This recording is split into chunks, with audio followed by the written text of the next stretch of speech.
भाजपच्या कारभारावर आता खुद्द किरीट सोमय्या यांनी नाराजी व्यक्त केली आहे। मला न विचारता निवडणूक संपर्क प्रमुख का नेमलं असा सवाल सोमय्यांनी केलाय।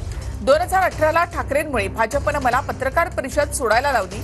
मी भाजपचा सदस्य, मला इतर नियुक्ती नको असं किरीट सोमय्यांनी म्हटलंय।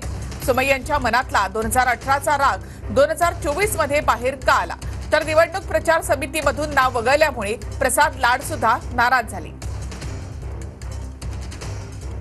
जरांगे यांच्यावर आपण टोकाची टीका करतो, तसंच प्रत्येक प्रत्युत्तर देत असताना सुद्धा प्रचार प्रमुख म्हणून आपलं नाव नसल्यामुळे प्रसाद लाड नाराज झाले। किरीट सोमय्याजी आमचे वरिष्ठ नेते आहे, पण पक्षाचा जेव्हा कोर ग्रुप किंवा पक्षाचं नेतृत्व हे कुणाला विचारून, तसं आपल्या पक्षामध्ये असा नियम आहे, एखाद्याला आमदारकी द्यायची त्याला विचारत नाही किंवा त्याला विचारला जात नाही किंवा कुठली जबाबदारी, जसं मला आता प्रदेश अध्यक्ष जबाबदारी दिली, मला पक्ष विचारत नाही, तुम्ही करा। शेवटी पक्षाचा